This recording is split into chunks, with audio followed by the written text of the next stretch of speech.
Assalamualaikum warahmatullahi wabarakatuh.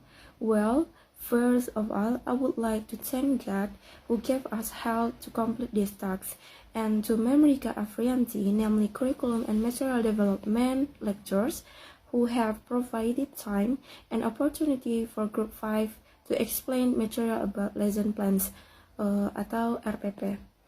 Next, I will introduce Group 5 members, starting with me, Devina Dermawan with NPM 1040046, who will discuss material about Learning Implementation Plan, Function, and Elements, atau rencana pelaksanaan pembelajaran, fungsi-fungsinya, dan juga elemen. Then, Friska Selviana, my partner, about the connection of the material that I presented and explains several elements of lesson plan. And the last material about designing lesson plans according to the learning context in Indonesia, which will be delivered by Sofia Wildani.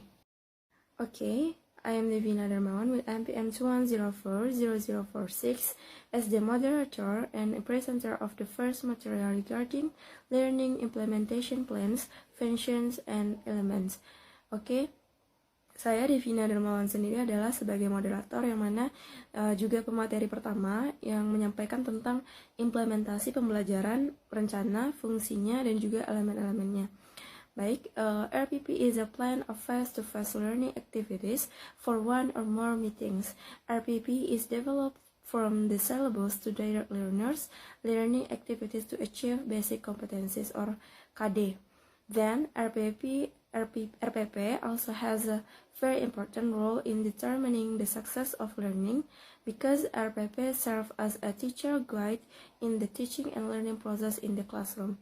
Jadi maksudnya di sini adalah RPP adalah rencana kegiatan pembelajaran tatap muka sendiri, yaitu untuk 1 kali pertemuan atau lebih.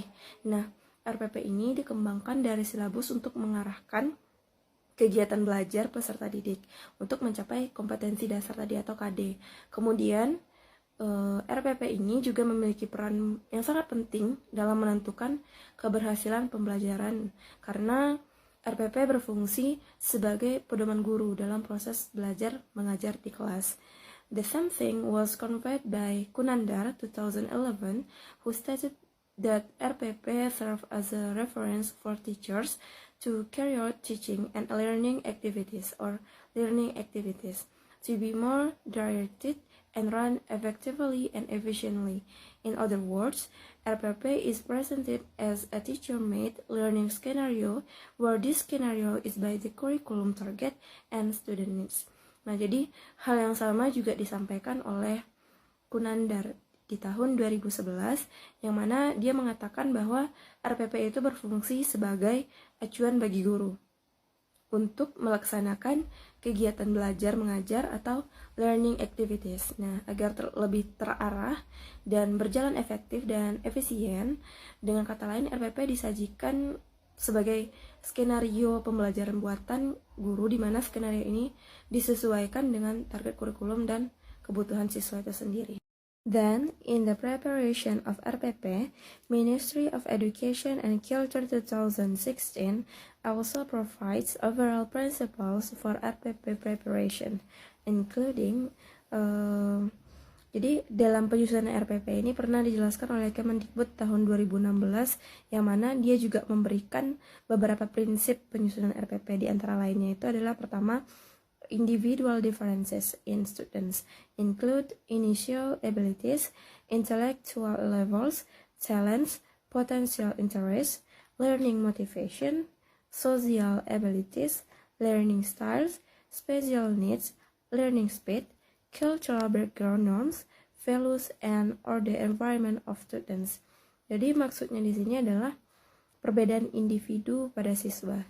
Nah, yaitu meliputi kemampuan awalnya, tingkat intelektual, bakatnya, potensi minat, dan juga motivasi belajarnya, kemampuan sosial, gaya belajar, kebutuhan khusus, kecepatan belajarnya juga, dan latar belakang budaya, norma, nilai, dan atau lingkungan dari siswa itu sendiri. Selanjutnya yang kedua adalah active participation of learners. Jadi maksudnya di sini partisipasi dari peserta didik itu sendiri harus aktif. Nah, yang ketiga adalah learner centered to encourage enthusiasm for learning, motivation, interest, creativity, initiative, inspiration, innovation, and independence. Jadi artinya berpusat pada peserta didik itu. Nah, untuk mendorong semangat belajarnya, motivasinya, minat, kreativitasnya sendiri, inisiatifnya juga, inspirasi, inovasi, dan kemandirian dari peserta didik itu.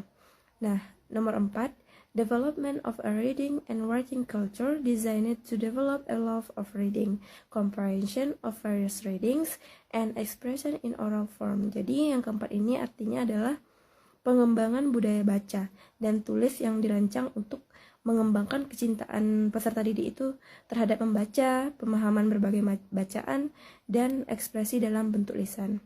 The last yaitu providing feedback and follow-up RPP contains the design of positive feedback, reinforcement, enrichment, and remedy programs. Artinya, pemberian umpan balik dan tindak lanjut RPP berisi rancangan program umpan balik positif, penguatan, pengayaan, dan perbaikan. Okay, then this material will be delivered by my partner, Friska Sofiana. Materi selanjutnya akan dibacakan oleh teman saya, yaitu Friska Sofiana. Let me introduce myself. My name is Friska Sofiana, made in PM 21040053. So I will explain the next material about preparation of RPP, emphasis on the relationship and integration between KD, learning materials, learning activities, indicators of competency achievement assessment, and learning resources in one whole learning experience. Accommodating thematic integrated learning, cross-subject cohesiveness, cross-aspect learning, and cultural diversity. Application of information and communication technology in an integrated, systematic, and effective manner in accordance with the situation and condition. The next material.